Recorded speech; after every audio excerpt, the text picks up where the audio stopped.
conflict plan, hive minds, connecting us all in by law, with microchips in our brains by 2025. We're looking at the literal realization of a military police state in America. The American people have failed in their oversight of the integrity of our political system. The entire economy will be prisons, police in black ski masks, a Nazi Germany-like nightmare.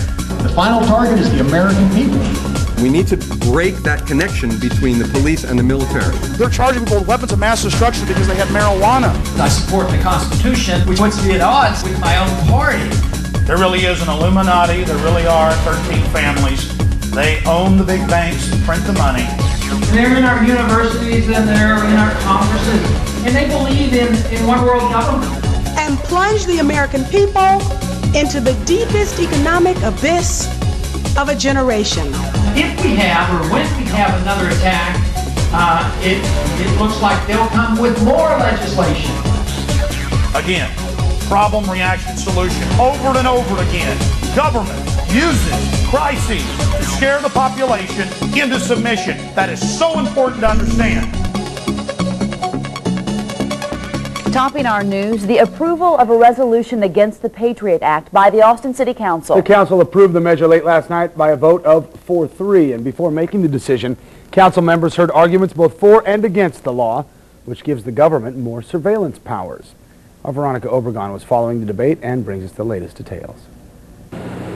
It took more than 4 hours for the city council members to adopt a resolution regarding the Patriot Act. That's because dozens of people signed up to talk on behalf of the act, and at one point the meeting got a bit heated. I personally would like all our children to live in a country where they can have the say and the control over their lives, and not some corrupt government official telling them what they can and cannot do. The USA Patriot Act is unnecessary. It is an insult to Americans.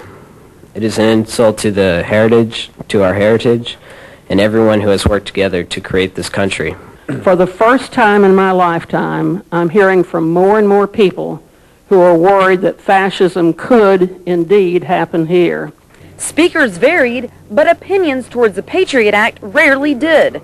That is, until we interviewed Assistant U.S. Attorney Ron Seaver. The very first thing the Patriot Act does is allows the FBI and the CIA and Department of Justice and other agencies to cooperate with each other and share information so that we can make sure we can spot, identify terrorists, and hopefully prevent terrorism. Why have 300 House members then rejected it? But in the middle of our conversation, activist Alex Jones called the assistant attorney a liar. Section 802 affects all citizens. It's for all crimes. It's for one marijuana cigarette. These guys haven't read it. Have you read it, reporters? Can you respect this guy for a second? No, you know how this stuff works, guys. I'm not going to sit here and hear this guy spew lies. You can do an interview after I do. See, this is, they don't want to talk to me. You need to answer real questions. After I get done, you need to answer real questions instead of lying. Yeah, okay. All right. And you know, earlier I talked to you, you know it's in Section 802. You know. Can you guys your title again? I'm sorry. He says the Patriot Act gives law enforcement permission to search homes without warrants. And now under the new Patriot Act, they have sections where they say our officers need not even need these administrative subpoenas or warrants. They can just carte blanche go anywhere they want for any crime. The status of warrants is the same as it always has been. To do a search of a residence, we have to go to a judge and show probable cause, and a federal judge has to authorize it, and there's no change. That is not true. It clearly says secret. We will protect liberty at all costs. Hey, guys. That was Veronica Obregon reporting. Meantime, some Central Texans, as you could hear in that piece, are still struggling with the effects of the Patriot Act. More than 600 detainees remain inside the United States military facility at Guantanamo Bay, suspected of involvement in the Taliban, Al-Qaeda, and the September the 11th terror attacks. They are in legal limbo, held without charge or trial, and not recognized as prisoners of war. Alex Jones and several folks have tried, or will be donating time to Mr. Jones, but our rules are they have to be present to do so. Sean Lausen, is Sean Lausen here? How about Eliza Giles? Eliza? Mayor, I had about 20 that we can haul in here. I know. I know 15's the max. We'll figure out. Yes, four folks will be the max. You'll get there, Mr. Jones. Don't worry about it. All right. Thank you. Denise Keeper Lausen. Denise Keeper Lausen. Sorry. Carlos Tame. Okay, Carlos. Okay. Dummy. Yes. Okay. How about Mark Wallace? Mark Wallace. Okay. Let's see now. Well, so far that's only 6 of the 5 people that attempted, Mr. Jones, to give you 3 minutes. Only 2 are here, so you have 6 additional minutes. That'll give you 9. Well, unless somebody else. Mayor, I can go outside and get people. I think folks kind of got. I mean, I'll give mine to them. Are you signed up to speak? Yes, I am. What's your name? Trevor Hawley. Yes, sir. Okay, I need one more person. What's your name, ma'am? Rebecca. I'm sorry. What's the last name? Crescittillo. Okay. Okay. So, Mr. Jones, you're now at your maximum of 15 minutes. I will say, folks, occasionally you'll see myself or council members leaving the dais. I promise you, when we're back in the back, there's a television and audio we can hear and see. Oh, so yes, Mayor, I believe you. Don't be offended when I leave. I'm not offended. Welcome, Mr. Jones. You have 15 minutes. Well, thank you. And I hope you do stay, because this is important. And I want to thank the people that came here that are part of the Second American Revolution. We shall prevail. That is a guarantee. Because as the New World Order turns up the heat, they're going to form more resistance. The tighter they squeeze, the more people are going to have that light bulb go off above their head. Now, I believe this council is made up of good people. And I think it's great that Jackie Goodman, Mayor Pro Tem, has brought this forward. Let's go through the facts. And John Ashcroft and Lord Bush and their military-industrial complex owners, who are setting up a military dictatorship. I mean, this is admitted. PNAC documents cannot hide the reality of what's happening. In fact, Ashcroft, 6 months ago, really committed a federal crime. In sworn testimony before the House and Senate, he said there is no new terrorism legislation. It's not been introduced. The Domestic Security Enhancement Act, the Justice Domestic Security Enhancement Act, House and Senate versions. It's like if I got up here and said the sun didn't come up this morning. You'd laugh at me, but the press didn't call him on it. Now he's saying there is a Patriot Act 2 and Victory Act 1 and Victory Act 2, and you better pass all of them. You know what's in Patriot Act 2, Section 501? If you fit the description of a terrorist under Section 802 of the first Patriot Act, you can be arrested and secretly executed. That's right, a 3 military judge panel. Now, what is Section 802 of the first Patriot Act that passed on October 27, 2001 at 5 in the morning when no one was allowed to read it, according to members of Congress? The definition of terrorist is any action that endangers human life that is a violation of any federal or state law. They have many other definitions about anything that influences government. Go read it for yourself. They're counting on you not reading it. They're counting on you not finding it. Ron Paul and others have pointed out that Hitler and Stalin and people didn't have the nerve to put stuff like this down on paper. They just did it. That's what's so amazing about this. And to see the assistant U.S. attorney here peddling this is really sad, but I know it's under orders. Because 2 months ago, it was reported that Ashcroft met out in Hollywood with the heads, the big editors of all the newspapers, and the heads of law enforcement, and said, we'd like you to go out and write editorials, editors, we'd like U.S. attorneys, assistant attorneys write editorials, get on talk shows, get out there and sell that this is the people, that this is good, that this is a wonderful thing. So I want the council, in case you don't know this, and the people here today to understand that it's a stage-managed event. I mean, it really was hatched in a smoky room to oppress you, to manipulate you, to con you.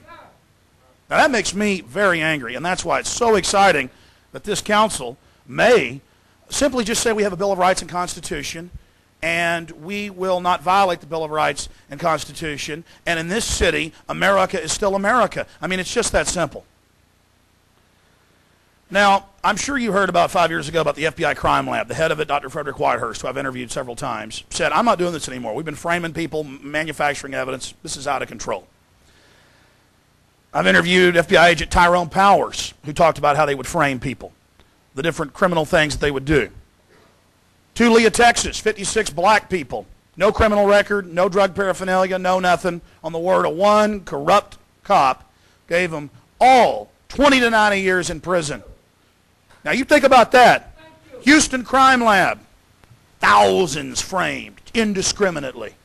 The police chief had to admit it because his job's on the line. He's claiming, oh, I'm going to fix that problem. It's equivalent of Hermann Goering promising to stop what Hitler was up to.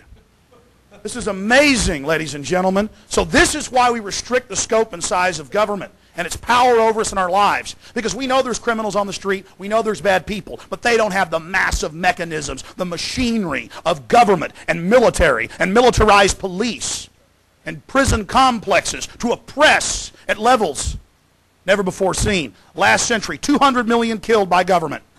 200 million killed. Millions of American Indians, Native Americans killed in this country. So don't tell me we shouldn't have a concern when the most draconian legislation in the history of the world, dwarfing Byzantine Spain and France, is rolled out against the people.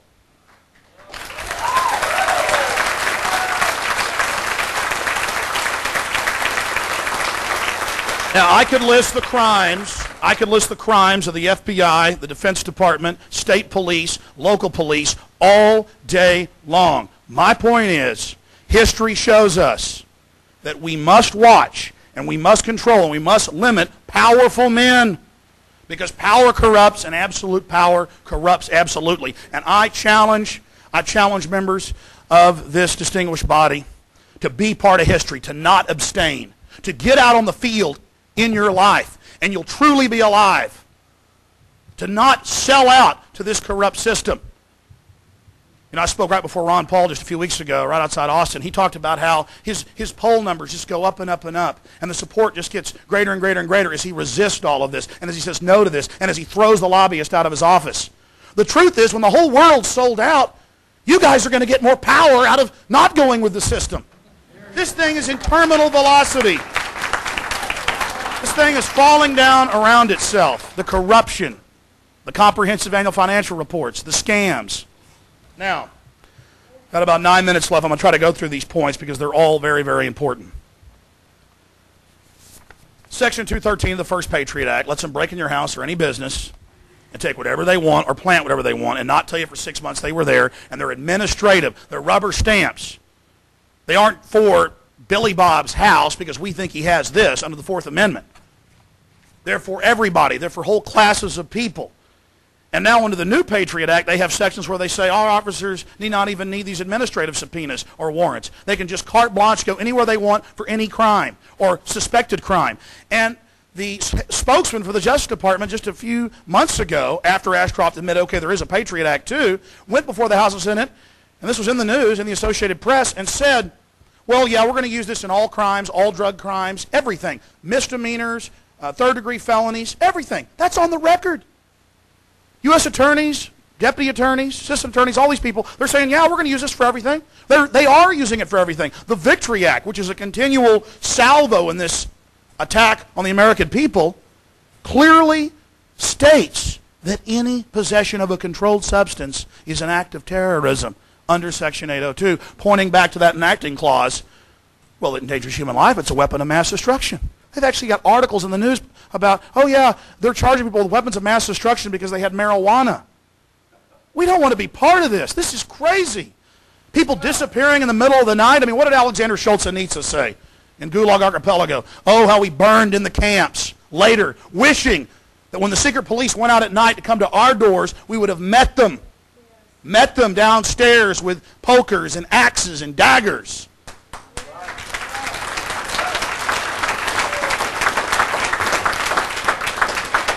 America is a great country full of great people, and it deserves better than what's happening. And I personally monitor every day the news wires, Reuters, AP, AFP. I spend 2 hours in the morning, 2 hours at night, and I have several people that work for me that do the same thing. And I mean, it's well in excess of 400 cities and towns. It's now 4 states. I mean, it's been at 140, 170 for, 6 months in the news? More propaganda. Can't the press get anything right? Can't this controlled corporate whore machine get anything right?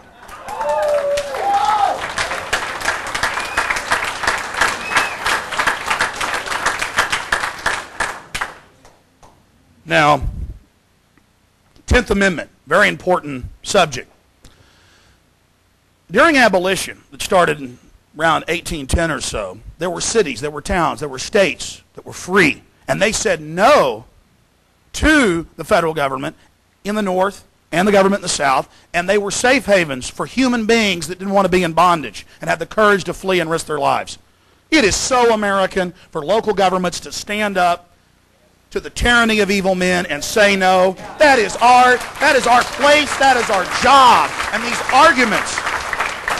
these arguments are baseless, and they are the arguments of liars and tyrants and sycophants that beg at the hand of this global cess system. So again, be part of history.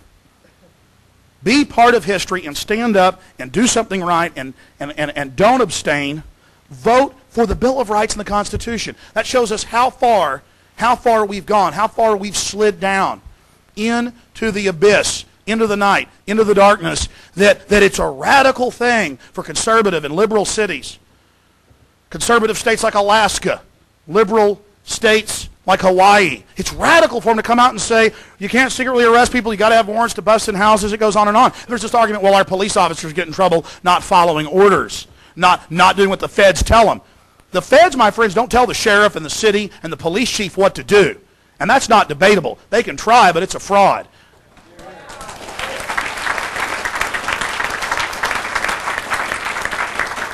And it goes back. It goes back to the 10th Amendment time and time again. And it's clear. It's clear. The Nuremberg trials showed this, that you do not have to follow an unlawful criminal order. Blow that person's head off and stick them in an oven. No, you don't have to. Torture these Vietnamese women to get answers from them. No, I'm not going to do it. Take this smallpox inoculation. We said so, police officer. 99+% have said no. They're starting to get wise. You can't stop people getting wise. It's happening all over the place. The tyranny's too great. So police aren't going to get in trouble. But the problem is, the reason they are getting in trouble, and then the feds come in and federalize cities in the name of stopping a problem that they cause, violation of civil liberties and our God-given rights that are enshrined in the first 10 amendments to the Constitution. If the police just knew the Constitution, and they taught the Bill of Rights again, and that's why I like this resolution, it talks about that, celebrating a Bill of Rights culture, knowing what our liberties and freedoms are, having workshops for city employees and police, and having a trust again in the community. That's what we need, and that's all we're asking you to do, is to do something right, stand up for humanity. Now, there's a lot of talk about democracy here this evening, and it's very important to understand that we're a country that has a rule of law.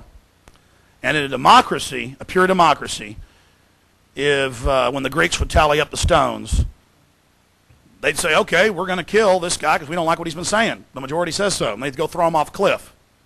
Happened to a lot of the great philosophers. It's two wolves and a sheep voting on what's for dinner. That's what a democracy is. We need a republic, which is a limited democracy, where just because a bunch of people under fear, when the dictator's carrying out terrorist attacks to scare the people into submission, can't stampede off the cliff and round up Arabs or Muslims or Christians or people's land they want. That's what freedom's all about, is protecting everybody. And that's what our beautiful republic does. So please, this is a big step. This is standing up and saying no to this tyranny. This is not just some frivolous resolution that does nothing. This is historical. People all over the country coming together and rediscovering their liberties and freedoms and interfacing with their local government and saying, hey, be part of this solution so that we can have a safe and happy and vibrant community where people can grow and live and learn.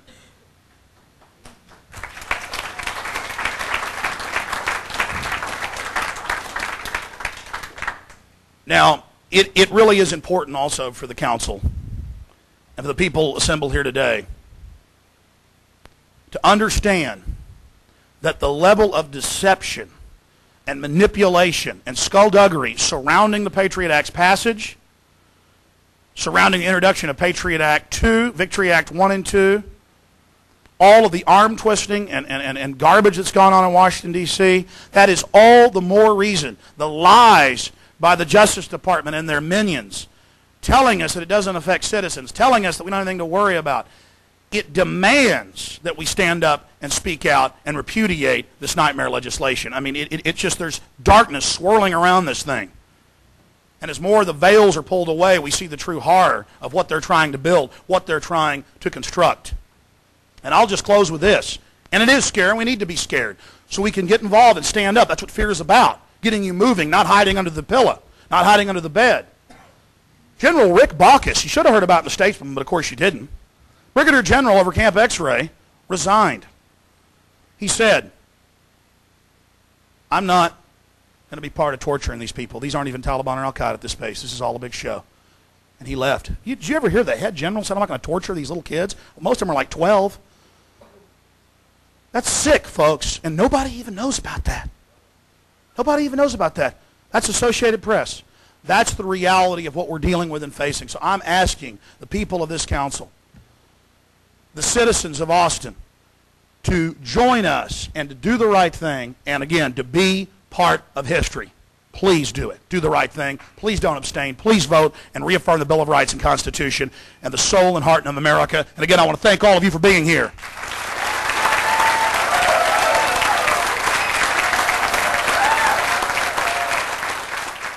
Congresswoman Cynthia McKinney is an unusual person. She's spoken out against the United Nations and its child kidnapping rings involved with DynCorp. She came out against President Bush on September 11th and said that there was evidence of prior knowledge and that there should be a real investigation that wasn't going to be run by Henry Kissinger. Talk about a weasel guarding the fox at the henhouse. And I was in San Francisco at an award ceremony for Project Censored. I'd gotten second place for my analysis of the Patriot Act in the magazine Global Outlook, put out by the Global Research Group. And what was really interesting is after her speech, after the award ceremony, she ran up and hugged me. And she said, oh, Alex Jones, Alex Jones. And I didn't know that she even knew who I was. And she said, yeah, your film, Road to Tyranny, woke me up to the New World Order. She went on to say that your footage of Oklahoma City and the prior knowledge and the government involvement's amazing. And of course, I'm saying to my camera guy, get over here, get over here, get over here. And then we talked to her some on camera, and she repeated about the UN, the white slavery rings, and about the documentary film and how powerful it was for her. But for me, it's an example of what one guy in Austin, Texas can do. Because I know the Dixie Chicks have admitted that they woke up to the fakeness of the war because of Road to Tyranny. I know that Congresswoman McKinney woke up to 9/11 because of my film, at least partly. I know that a lot of prominent people have woken up. How many just average folks out there who are just as important as these people have been awakened? And it shows what one person can do. So here's some excerpts of Congresswoman McKinney's speech, my discussion with her, then myself receiving the award, and a short speech I gave about the New World Order. And then we'll also get us some excerpts of a discussion we had with Frank Morales, who is an Episcopal priest in New York, who's written some of the most in-depth analysis that I've seen about the martial law roundup plans, the Inter Passe Comitatus, moving into this prison-style economy. So here's Frank Morales exposing the police state, Congresswoman McKinney, and of course myself at the Project Censored Awards for 2004. I want to welcome you to the 27th Annual Project Censored Awards ceremony. Please welcome Cynthia McKinney. I have just one question. Who are we and who's responsible for what we've become? As I survey the landscape of the changes that have taken place literally before my eyes over the course of my lifetime, I have to wonder, where did we go wrong? George W. smirks, Dick Cheney sneers, Rumsfeld jokes, Powell blusters, Rice lies. Enron and WorldCom steal, DynCorp vaccinates, Halliburton feeds and feeds and feeds and feeds. Americans hurt, and in Iraq, Americans die. Our national leaders insult our allies, create more foes, reward their friends, increase our insecurity through their own policies, and plunge the American people into the deepest economic abyss of a generation. massive failures all around us enter into the calculation in any answer to my question. Who are we and who's responsible for what we've become? From the lies to our servicemen and women and to all of us about Iraq, to the still unanswered questions about September 11th, the Congress has failed in its oversight of the executive branch, and the American people have failed in their oversight of the integrity of our political system.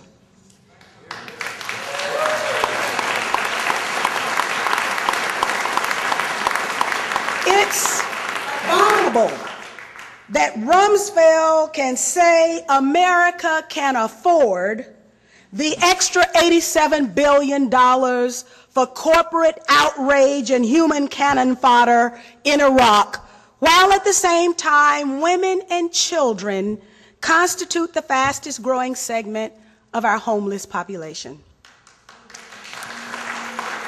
The very act of our sitting vice president taking a paycheck, I can't even believe I'm saying this, taking a paycheck from the American people while at the very same time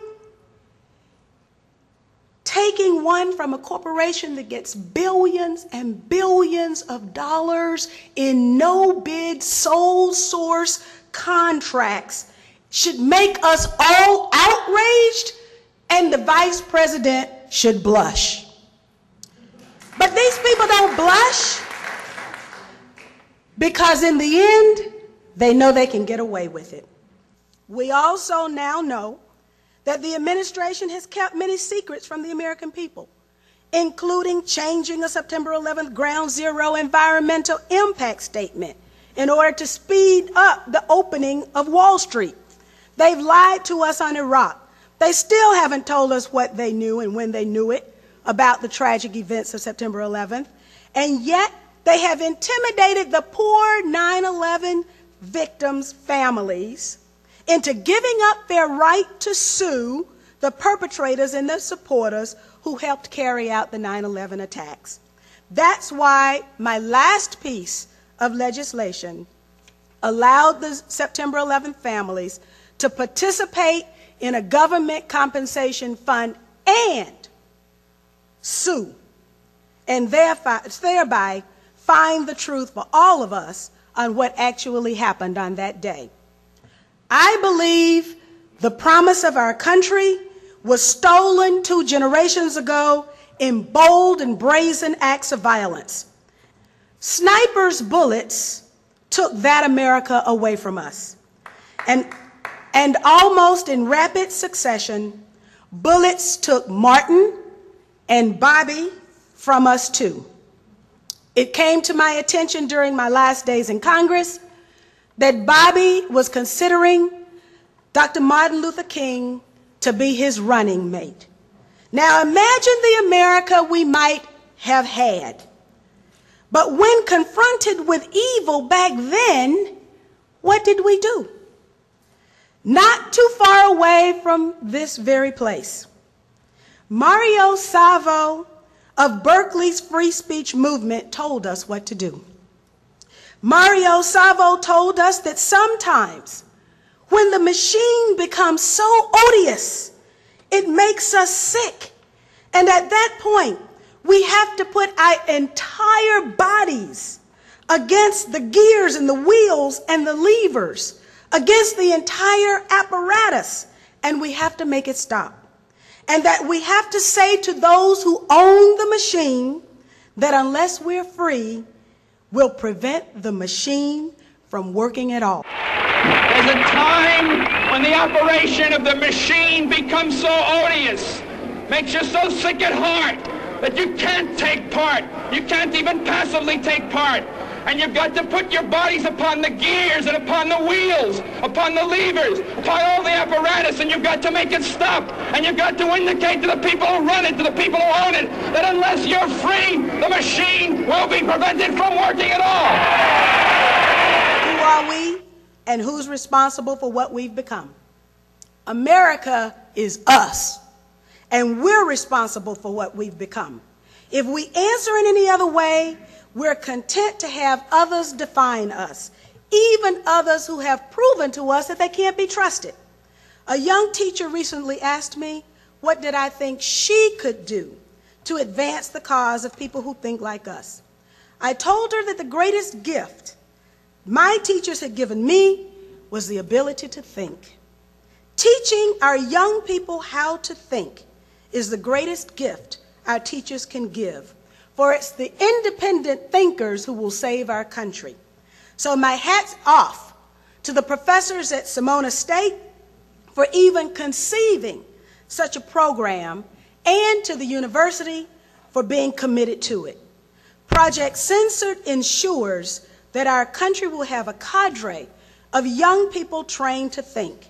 And for those of us who care enough about our country to find out what's going on, Project Censored makes it easier for us to know so that we can make for our country a better tomorrow.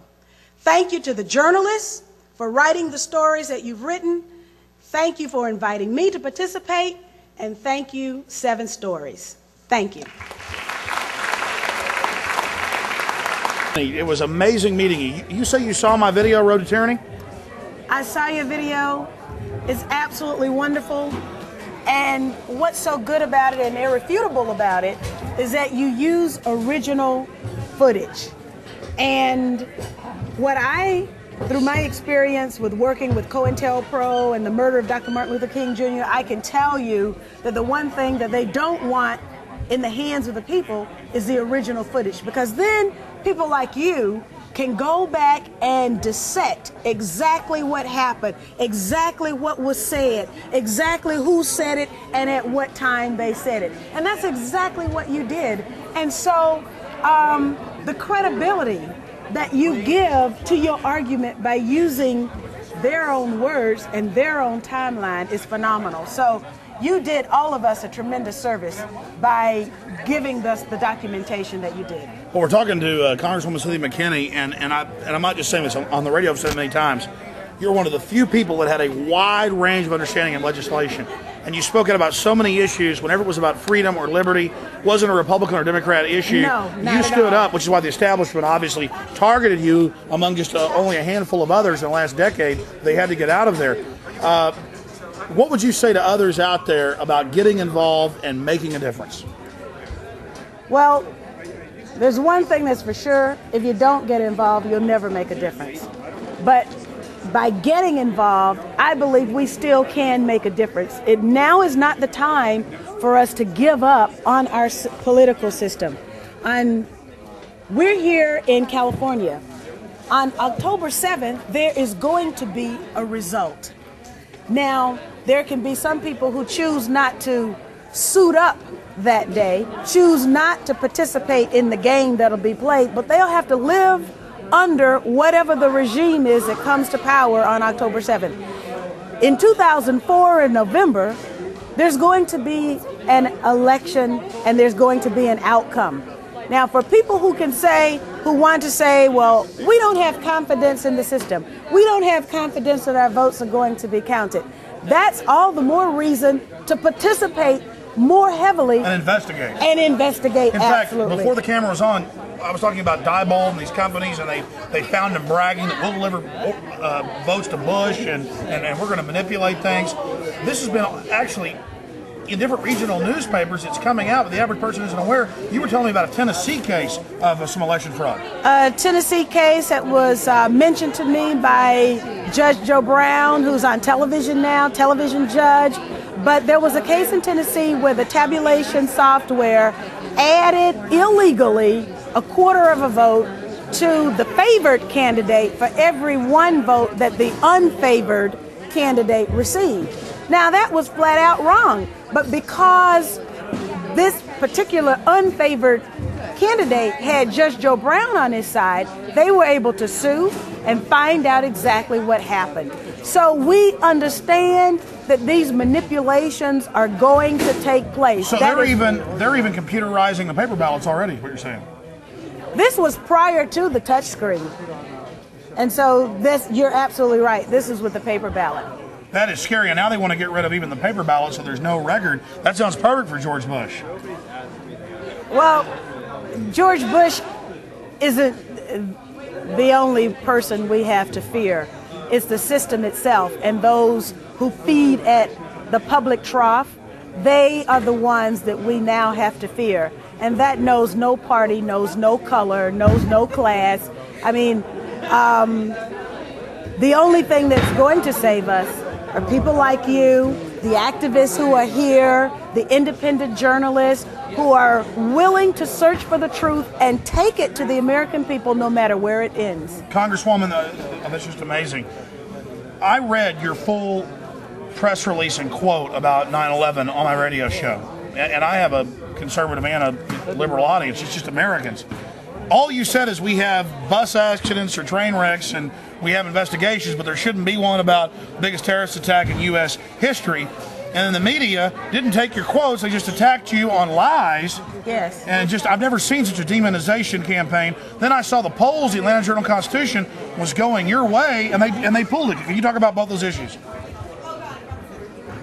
How trained professional journalists can get a story so wrong is a mystery to me.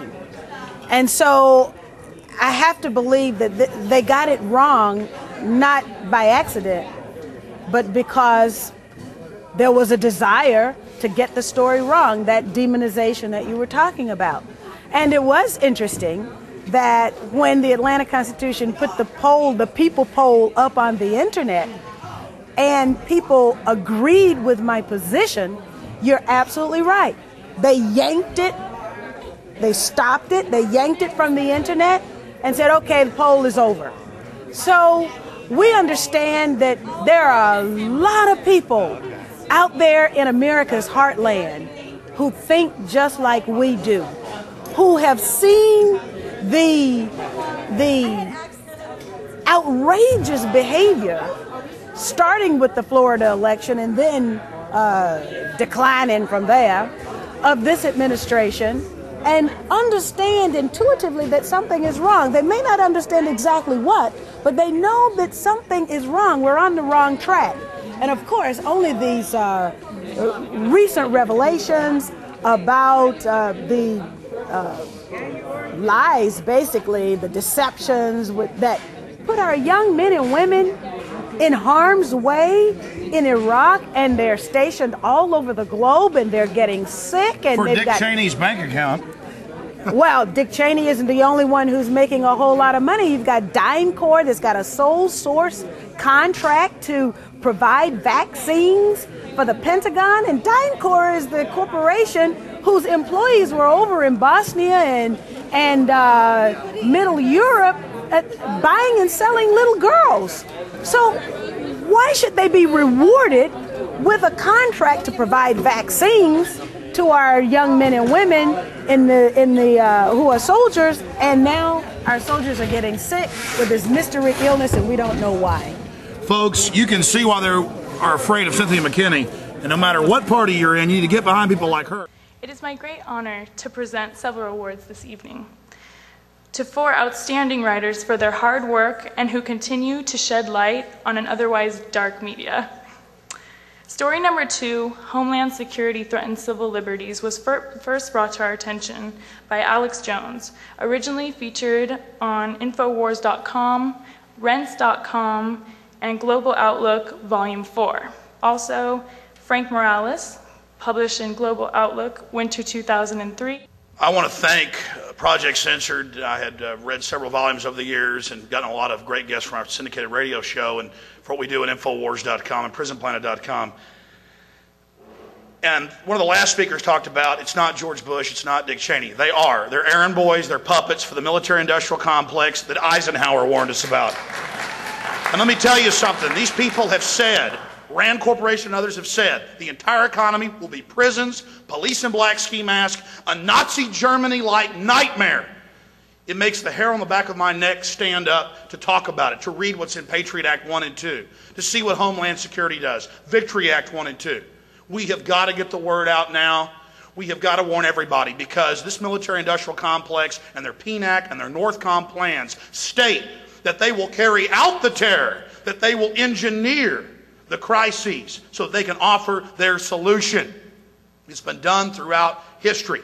The good news is that right in my hometown of Austin, Texas, we just threw out the Patriot Act. It's over 400 cities. It's over 400 cities. It's not 170. It's not 250. It's over 400 cities and towns. That's being censored.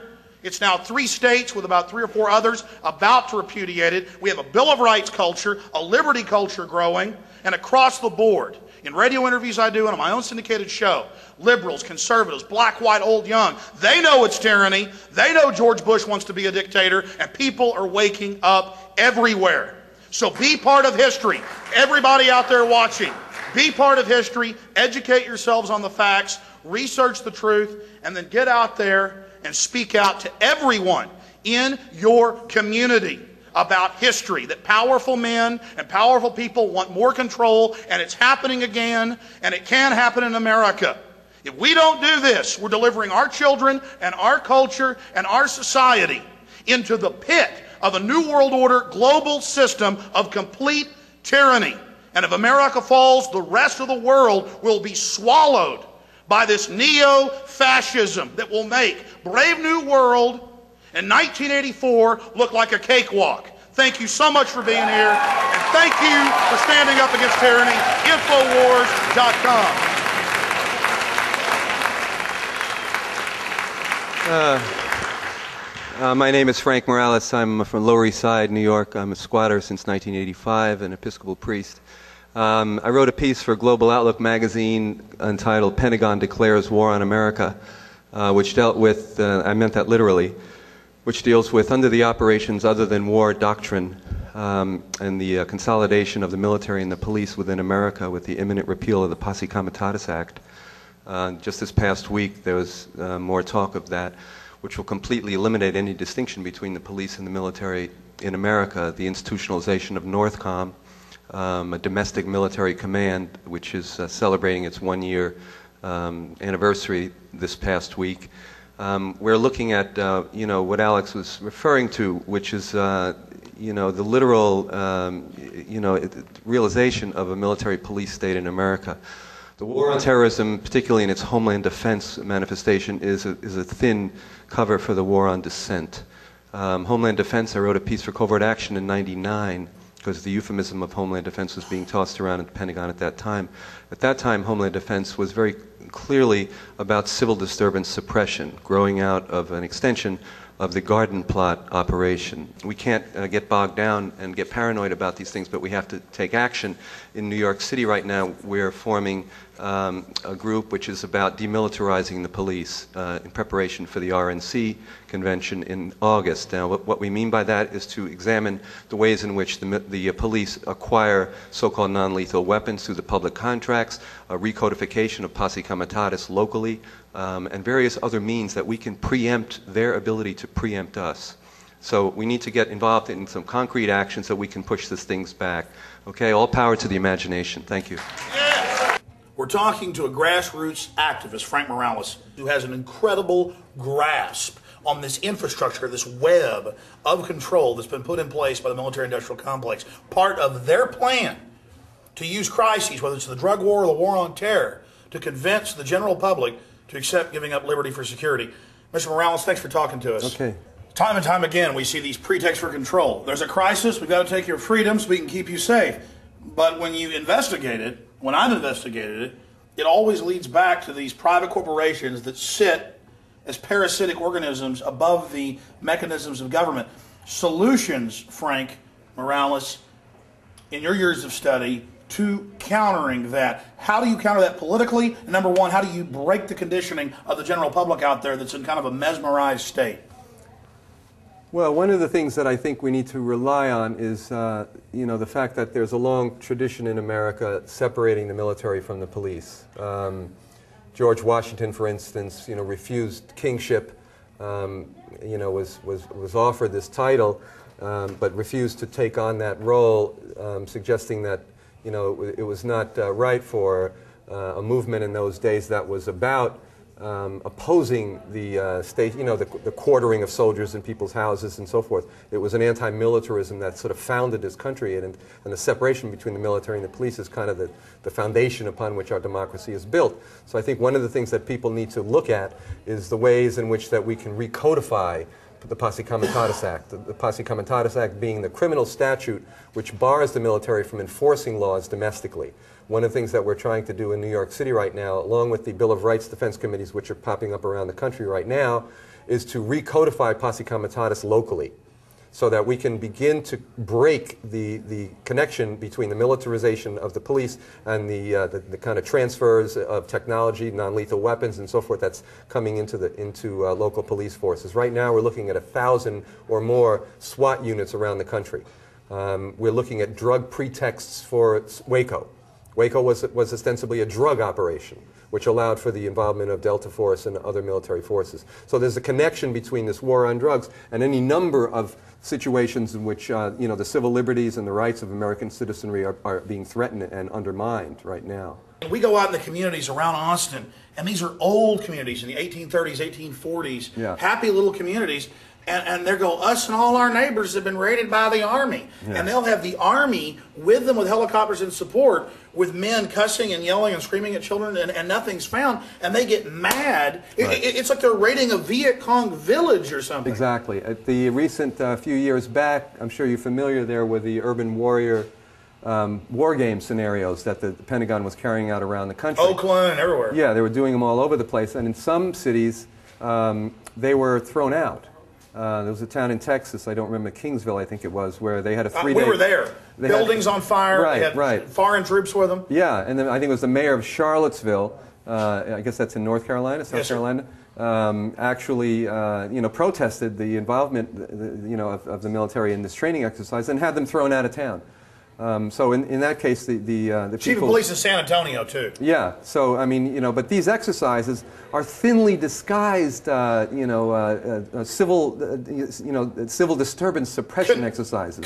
Conditioning mechanisms. Yeah, they're getting people used to the involvement of the military. When you have Bush, literally this week as we're speaking, we're in the first week of October 2003, getting ready to repeal Posse Comitatus Act.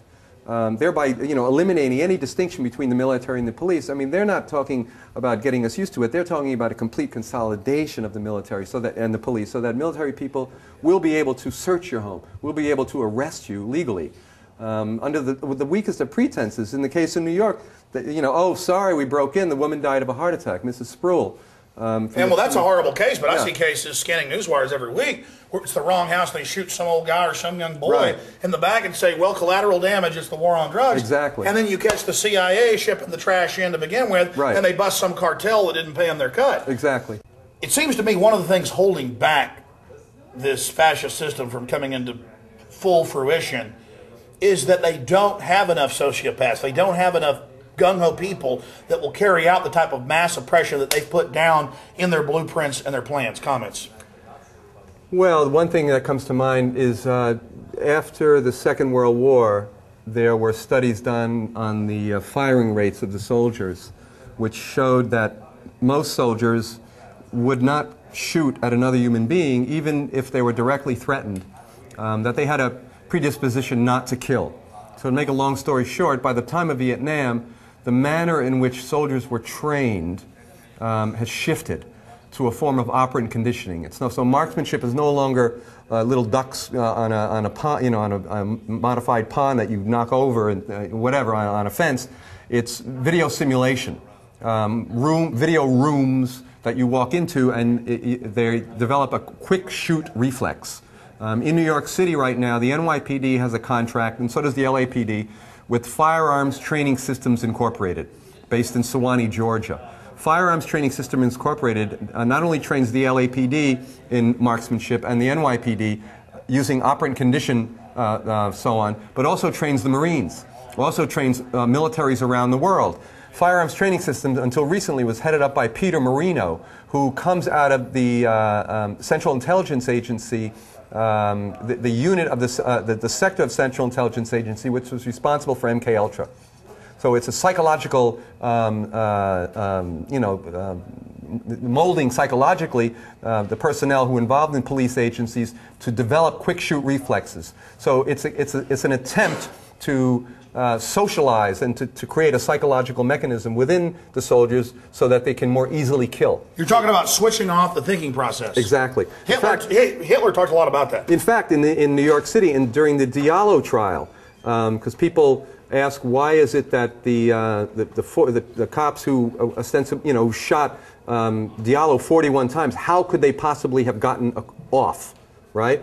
If you examine the details of that trial, which I did, they got off according to the judge and according to the various testimonies that were made because they were not thinking when they did it. They were acting on their training. Firearms training system in their brochure, which the NYPD has a contract, in their brochure they say firearms training system having a contract with us also gives you protection against liability against the use of excessive force. It says that in their brochure. We need to point out that there is an inherent contradiction between democracy and militarism. That militarism can only lead to an increase of violence all around. So that we need to be very specific about the ways in which we go about it. Some of the things we're doing in New York now is to identify, for instance, the contracts that the NYPD has with various so-called non-lethal contractors. Non-lethal weaponry is a booming industry right now. And whether it's rubber bullets, electromagnetic pulse weapons, which are being ready to be utilized on the streets right now, which heat skin to 130 degrees from 200 yards away. This weapon exists. They're ready to bring it out. We need to break that connection between the police and the military, which is what's happening now. Bush's people are ready to repeal Posse Comitatus, the Posse Comitatus Act, which is the criminal statute that delineates the police from the military. Literally this week, they're ready to repeal that. Isn't that the key to what they're doing, is that you have the military-industrial complex that owns the dominant media. Right.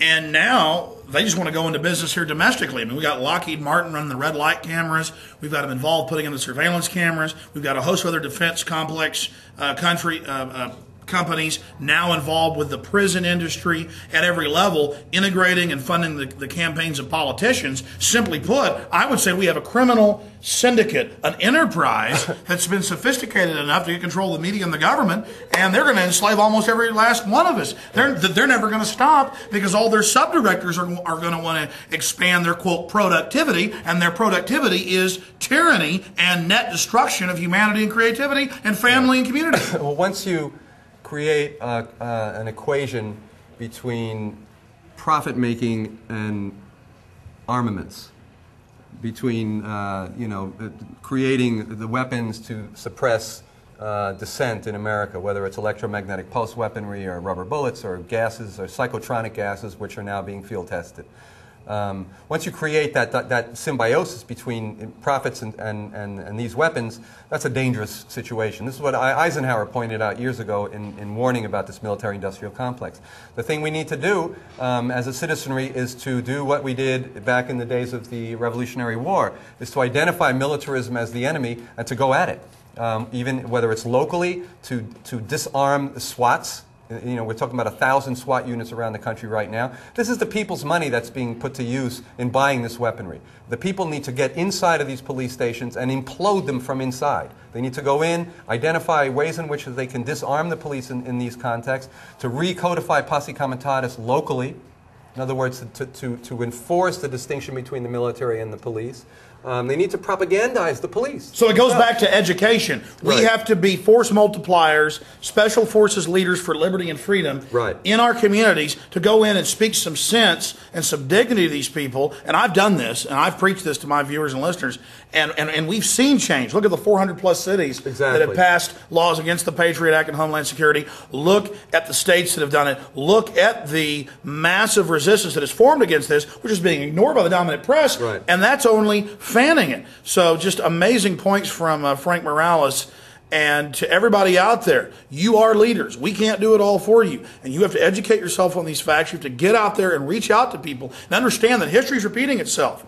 And you probably don't have a choice. I mean, it's not much of a choice to be a slave or be free. I know you're going to want to stand up for liberty, for freedom, and get involved. And what Frank's talking about, these 1,000+ SWAT teams, these multi-jurisdictional task forces, these are federally funded, federally controlled, and the media is there hyping it up like it's, you know, the new savior, you know, that only real men are members of this. Right. They're selling us this. Certainly you can see the propaganda they're foisting upon us, their lies, and you may think, well, that's so much power, such a massive structure of media, we can't counter that. But they have to reapply their lies continually. We show somebody a lie once, we take the curtain away from their eyes once, they're out on their own forever, going and researching and waking up others. And that's where our power lies. We have so much power, but it's up to you to become those leaders. Can you speak to those out there, Frank, about becoming leaders and getting involved? Yeah, I would say that, you know, the pyramid, you know, the power is derived from the feds. It's a rampant executive, you know, mindlessness. The federal, you know, police and military entities looking to, you know, just completely erode our civil liberties on the base. But at the bottom of the pyramid, that's where the strength is. And as long as people become aware of these situations and begin to move in very kind of distinct and rational ways, and understand, for instance, what I was talking about, identifying within your local police departments ways in which you can demilitarize those police departments. There's no reason that you can't create a SWAT watch in your town. There's no reason that we can't begin to identify what contracts do these local police departments have with the companies that are selling them these weapons, and begin to get a hold of those funds. Defund these police institutions to the extent that they're you know, contracting with these groups and getting these weapons, which they're going to be using against you. We need to preempt their ability to preempt our right to protest, to have you know, have our grievances redressed, and you know, and in order to exercise our freedom. There is an inherent contradiction between democracy and militarism, and whether or not you know, we are left, right, or center, everyone should be concerned that the increasing level of violence on the grassroots, these rampant SWAT you know, units around the country, the ways in which Posse Comitatus Act, which you know, denies the military to enforce laws domestically, is being eroded and it is threatening to be repealed right now. These are things that we can organize campaigns around. So I would suggest that people just get educated around these issues and take hope and fight back. You're about to see some really important clips, sections of a speech that Colonel Craig Roberts gave in Kansas City at a presentation I was putting on in 2003. Colonel Craig Roberts was a highly decorated Marine Corps sniper in Vietnam and subsequently wrote a best-selling book, One Shot, One Kill, detailing what happened there. Later in life, he became a member of Army intelligence. He also worked as a detective on the Tulsa, Oklahoma Police Department and worked the Oklahoma City bombing case. Colonel Roberts is an expert on the New World Order, and his insights give us a view into the mind of the globalist thinkers and to many aspects of the crimes they've committed. Here's Colonel Roberts. Where are we at now? The final target is the American people. And who benefits? On the Hegelian principle, remember, create a fear of attack, pass a stronger anti-terrorism bill every time. Now, the way it works out, the difference between communism and Fabian socialism is communism says, kick in the door, shove a gun in their face, and tell them, be a communist or die. Real quick. Fabian socialism says, knock on the door and put one foot in the living room, talk your way into putting the second foot in the living room until you own the whole house. You do it by legislating your way there a little bit at a time. It's called the frog in the pot. It's called incrementalism. It's called the inchworm effect, where the inchworm feels out. If it feels resistance, it backs up and moves around the object. Incrementalism is, I come to you and I say, I want to take all of your house. And you say, you can have all my house, but I'll let you stay in my front yard. I'll compromise. Okay, that's fair enough. A week later, I want your front porch. I'm not going to give you my front porch, but you can have the steps. See? This is what happens when we get at the national level in Washington, D.C. For those of you who haven't figured it out yet, the National Democratic Party was taken over by the Communist Party of the USA back in the 1960s. They infiltrated their members to the very top, and they have Fabian socialists there. Okay? And they've got a few Stalinists, but mostly Fabian socialists that want to incrementalize our way into globalism and the New World Order and all of this. The Republican Party, in its mass confusion, probably has a few in there too, but I think mainly they're just dumb because they haven't figured it out yet, or if they figured it out, they go along with the flow anyway. But the Republican Party's deal is, we had to compromise. Remember that all through the Clinton administration, every time they wanted to pass some obscene law, the Republicans say, well, we had to compromise with the Brady bill. We had to compromise and meet them halfway. No, you don't ever compromise. We didn't send you there to compromise. We sent you there to say no, to draw a line in the sand. You don't compromise. Because compromise allows the enemy to advance at least halfway, and they ask for the rest tomorrow. So the Hegelian effect is, you don't want to do it. You don't want to compromise, so we're going to make you want to do it with mind control, and we're going to do it by scaring you and telling you it's going to hurt your kids, it's going to hurt you, whatever. They create a scenario, and you buy off on it. So we end up with stronger anti-terrorism bills, which are basically anti-constitution, and run around the Constitution. We've got prohibit the private ownership of guns eventually. Right now, the Ninth Circuit's already come out and said that gun ownership is not an individual right. It's a privilege given by the government. Folks, there's a big difference between rights and privileges. Privileges are given by the government. Rights are something you have they can't take away. And they're trying to redefine which is which. And they're trying to move the gun rights into the gun privileges. And we can't let them do that. Somebody asked me once, well, Roberts, what's your tripwire? What's your line in the sand? When do you actually do more than just speak? Well, I'll tell you what, if I ever see a Chinese guy driving down my road with a blue hat, he's going to wish he didn't come there. Now, I may be slow, and I may be old, and maybe I don't see as far as I used to, but I got a heck of a good trigger finger. Okay. Prohibit private ownership of guns. Establish a national ID system for what? For tracking purposes. They can't control people if they don't know who they are and where they're at. You've got to identify everybody before and register them before you can control them. And they've got to make more. And it's really hard for them to do this. But it's real easy for you to be convinced that they've done it. I.e., oh, I've got a social security number, they can find me anywhere. I've got a driver's license number, they can find me anywhere. I've got this, they can find me anywhere. Wrong answer. It's like trying to drink water out of a fire hose. Get up in an airplane, look down at the city, and try to figure out how you're going to track all those people with all the computers in the world. It ain't going to be done. It can't be done. Over a period of time, they'll find you. Okay, they have ways of doing that. If you spend money, if you do anything, yeah, if you try to move from one place to another eventually. I mean, property taxes alone. I mean, everybody registers their property, you know, unless you live in a tent in the back of a park someplace. So, why run? And why care? Stand up and say, hey, the buck stops here, the line's in the sand, and you got a problem with me, let's just get it fixed. And if everybody did that, Alexander Solzhenitsyn said this, when the organs came in the middle of the night, if we'd met them in the stairwells with clubs and with knives, sooner or later they would run out of agents and we would not have gone to the gulags. Establish a national police force. They're doing that right now by cross-deputizing all of the police. And these young officers out there, you got to remember, police officers are good guys. The problem is we're getting a young bunch in there that come out of the public school system to go through the socialist college system. Why does a police officer have to have a college degree? Because it puts him in socialist, left-wing college classrooms. And they say, if you have a degree in sociology, that's fine for the police department. Or, of course, you can be a lawyer, or you can be, you know, they give you some other choices. You know, if you come out of there and you got a degree in horseshoeing or something, obviously that's not going to work. But they want you to have something like that. Well, what does that do? That builds a base of young recruits. Someday guys like me who, you know, have our head above the water are gone, and the young ones come up, and they're into this. Guns are bad, the New World Order and globalism's good, and I get to be a federal agent with a cross-deputy deal. Isn't this cool? And they're paying me more money because I got a college degree.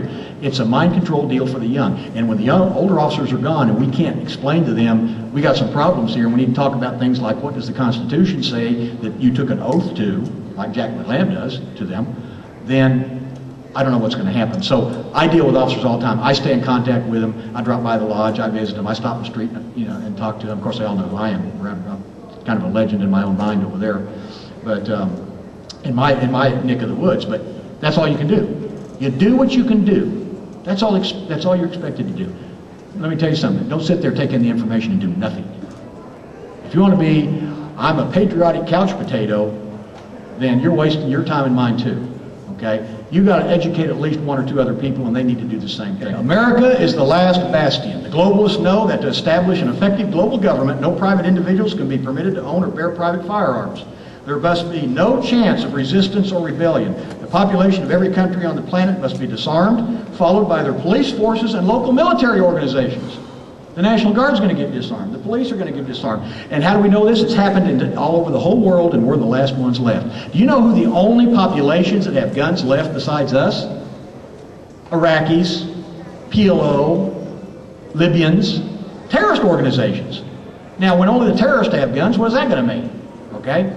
So, the biggest thing is, if we meekly do what the Aussies and the New Zealanders and the Brits and the Canadians have done, we deserve what we get.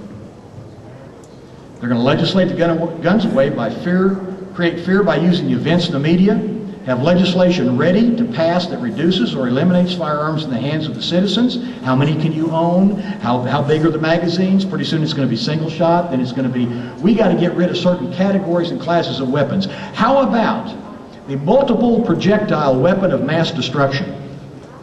The shotgun. How about the preferred weapon of the assassin? The .22. How about the sniper class weapons? Anything with a scope on it. Pretty soon you got them all. Boy, what a nice crowd. This is pretty neat. And I actually got applause for an introduction. I don't even get that in Washington. Go to Washington and I just barely get by, you know. But it is real nice to be here. And it's nice to be at home. It's nice to be in Texas. And basically all of August I've been here. And it's very encouraging. You know, in Washington, if you think that the world is what we see and hear and do in Washington, you know, you have really a distorted viewpoint about what America's all about. So it's when I come home and get to visit and get to speak out and get to visit with people like you that I realize that there are some very deep concerns about what's happening in this country, and that you're on the right track and that you want to do what's right and you're not coming to the government to looking for handouts and special interests. So that to me is very encouraging, and there is but one special interest that we should be working for, and that would solve just about all of our problems, and that is our liberty.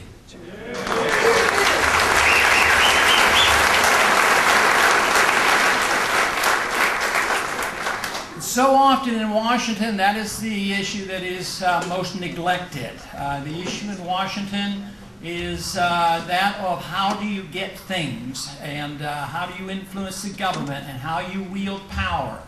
And really and basically, we only have two groups in Washington to deal with that we have problems with. And if we can handle those two groups, we have it made.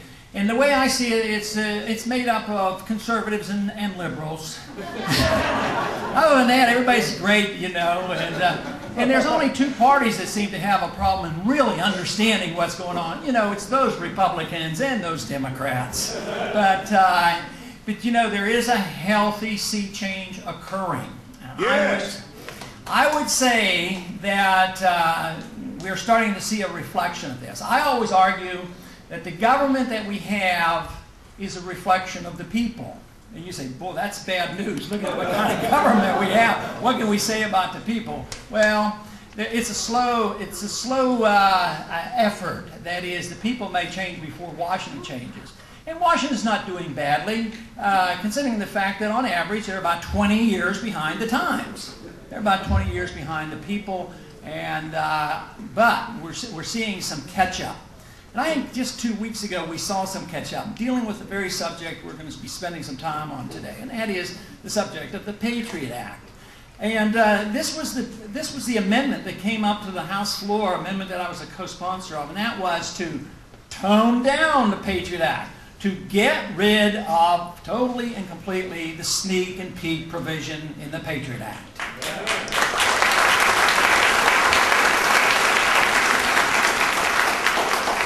And we weren't sure whether we could get it to the floor because I was a co-sponsor of another amendment with Bernie Sanders, who wanted to get rid of that portion of the bill that said that the FBI has the authority to go in and just start snooping at libraries and bookstores and just looking at all the lists in case they might find some information that would be worthwhile in their great effort to provide security for us. And that was ruled out of order, and we fought and fumed with it, and it looked like that would not be brought up. So when this subject of sneak and peek came up, The lead on that was Butch Otter from Idaho, and he had voted against. He was one of the very few Republicans that voted against the Patriot Act. There were 3 of us that voted against it. He had voted against it, so he's been very consistent on this issue. And I was the co-sponsor of that, and we got it to the floor, and we got a vote on it. But the amazing thing, not only did we win it, but we had over 300 members of Congress vote to weaken the Patriot Act and get rid of that provision.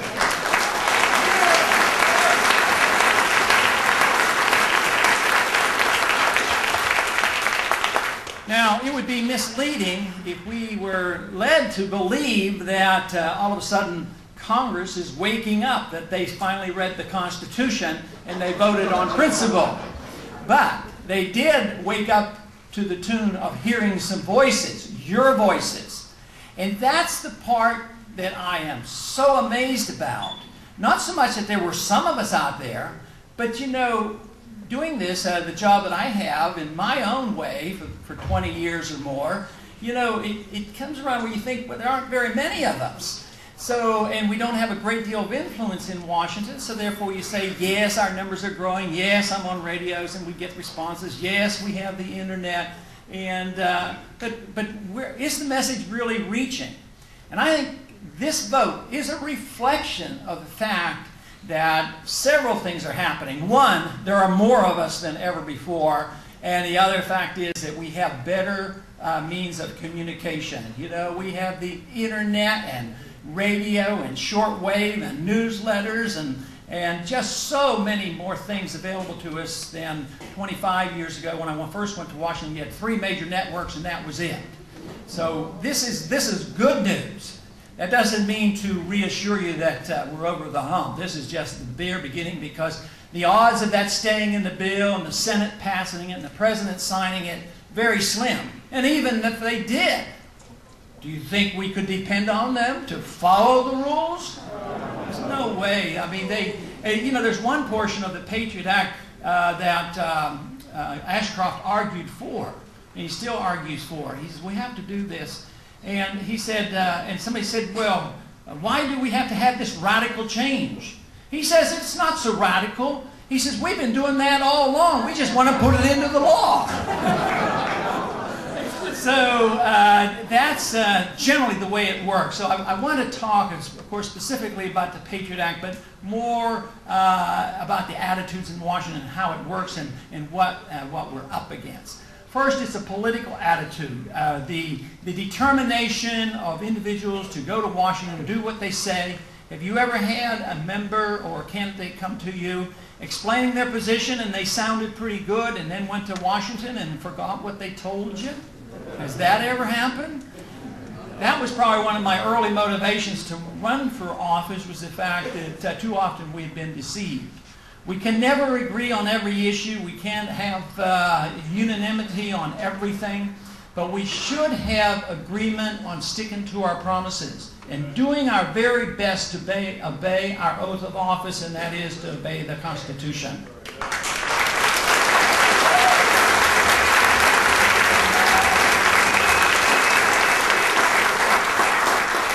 But the politics of it is very important, because depending on what their position is, not only do we see people change after they go into office. Have you ever seen some in office when they had the opportunity to do some good? When they left, they became outstanding spokesmen for our policy, but didn't do anything for us when they were in office. And sometimes people are congressmen and they'll say one thing and represent a district. Then they want to become a senator and all of a sudden their views change. And then you have somebody that wants a senator, he wants to run for president, and his views change again. So they're all over the place. Now I'm going to read a quote here from an individual. Some of you may have seen this. It was in one of my publications. And this is a quote from an individual when he was a senator. Sounds pretty good. It sounds like, I don't think many people here will have too much objection with this. He said the Clinton administration would like the federal government to have the capability to read any international domestic computer communications. The FBI wants access to decode, digest, and discuss financial transactions, personal emails, and proprietary information sent abroad, all in the name of national security. The administration's interest in all email is a wholly unhealthy precedent, especially given this administration, Clinton's administration's track record on FBI files and IRS snooping. Every medium by which people communicate can be subject to exploitation by those with illegal intentions. Nevertheless, this is no reason to hand Big Brother the keys to unlock our email diaries, open our ATM records, and read our medical records or translate our international communications. The implications here are far-reaching with impact that touch individual users, companies, libraries, universities, teachers, and students. Does anybody disagree with that statement? That's a fair warning. That comes from none other than John Ashcroft. But now he's in charge. He has the power, and all of a sudden his attitude is different. He will know how to handle the power and authority much better than the Clinton administration. But maybe Wallace was right. Maybe there's not a dime's worth of difference. It's too bad we can't make him eat these words. That's what he needs to do.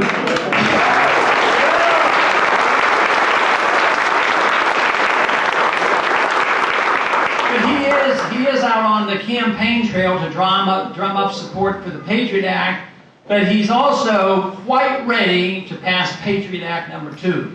Which, if you thought Patriot Act number 1 was bad, 2 is even worse. And under that one, they're going to be able to decide whether you're an American citizen or not. Yeah. And then if you're not an American citizen, oh, you might be in Guantanamo before you know it.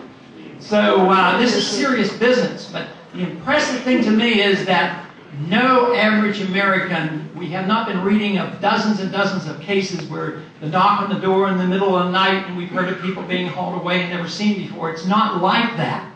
And yet the American people, individuals like you in this room and many other tens of thousands of people have come to realize that if we're not careful, it could come to that.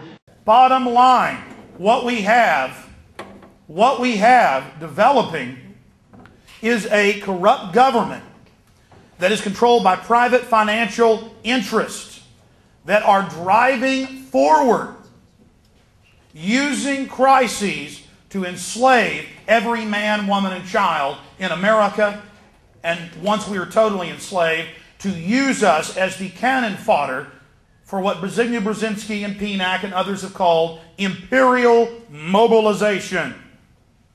They told us a 100-year war, it's never going to end. As the terrorist threat evolves, we'll have to take more and more liberties. These are all quotes. This is all admitted. Think about it. We've had a war on illiteracy. The test scores are dropping. We've had a war on drugs. There's triple the heroin, double the cocaine on our streets than what there was just 10 years ago. The prison population has more than quadrupled in the last 5 years. And there's more police, more checkpoints, more SWAT teams in ring wraith outfits kicking down doors, and more cops and citizens getting killed as a result. Again, problem, reaction, solution. Over and over again, government uses crises to scare the population into submission. That is so important to understand. And it doesn't matter if Bill Clinton is in office or George W. Bush. They're just figureheads, puppets, marionettes dancing on a string.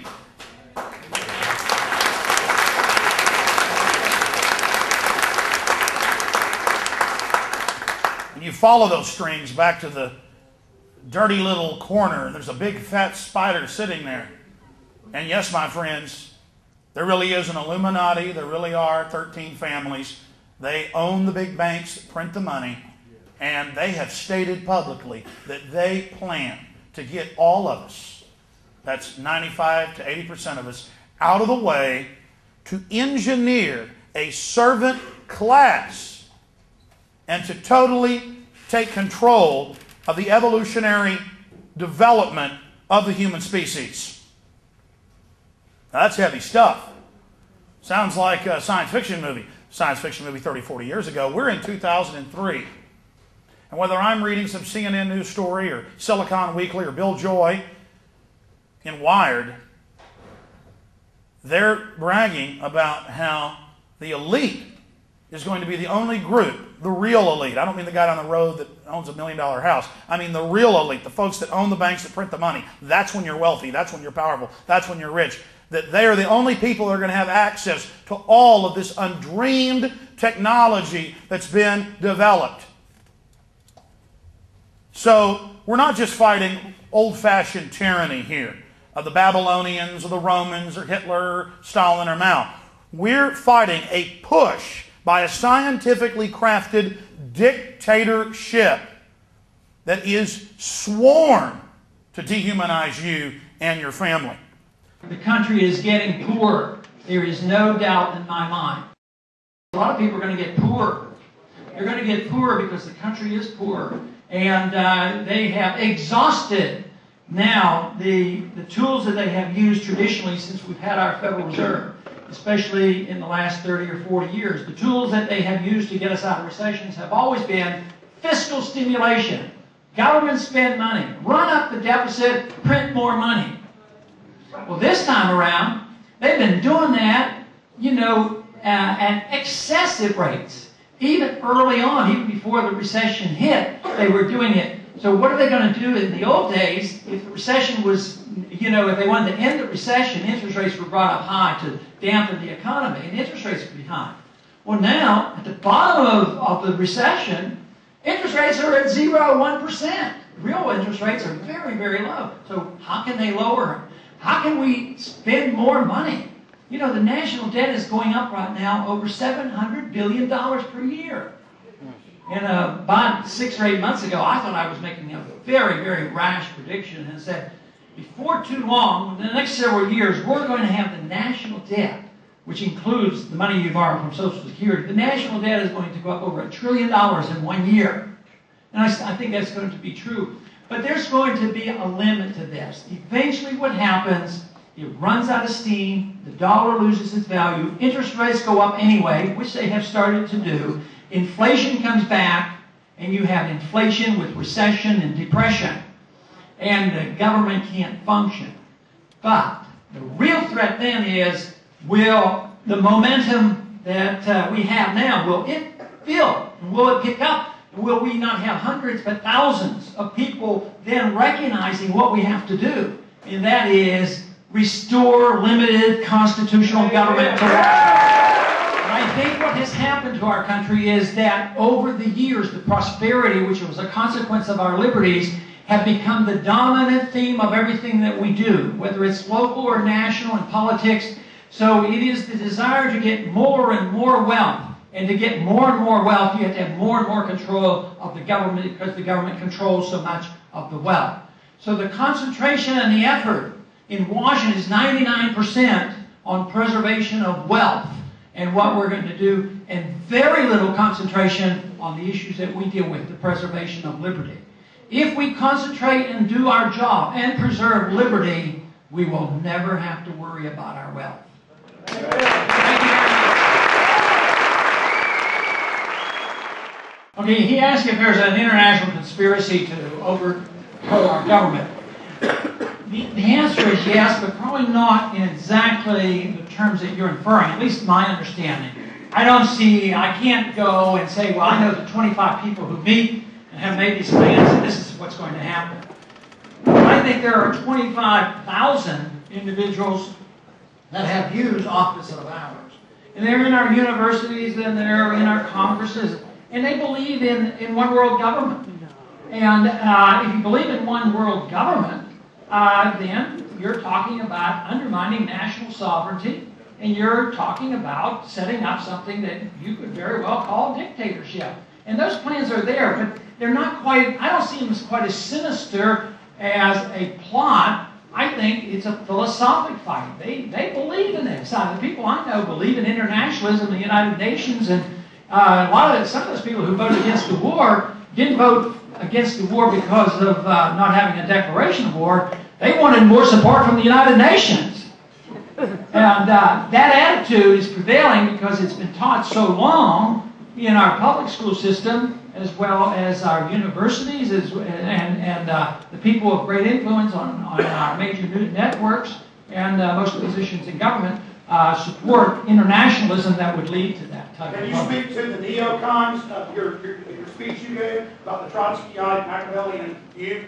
Yes. Now the neocon speech I think is available here, and it's 20 or 30 pages, so I can't go over the whole thing. But the whole purpose of it was to try to point out the philosophic background to those individuals who control our foreign policy.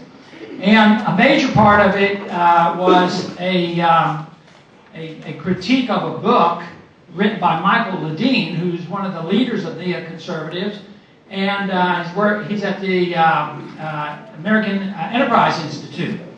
And he believes in all this stuff, except he only believes in the United Nations if the United Nations does what he wants it to do. But he's almost a militant nationalist, and he had written a book on Machiavelli and praised Machiavelli and really believed you should use these tools, which are rather ruthless.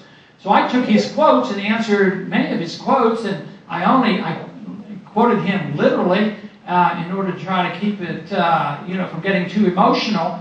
And the interesting thing about this was he called me. He wrote emails, and he also called my office. He was outraged, by this. He wanted an apology and everything else.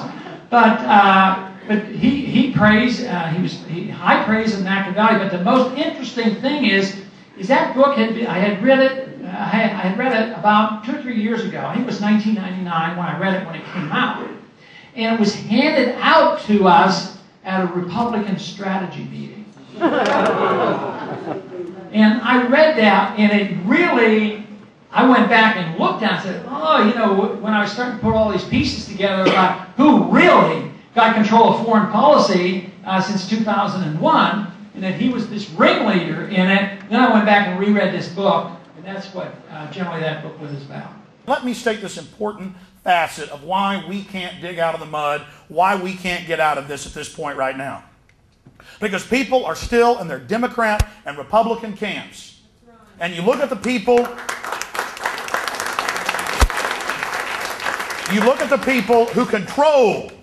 who control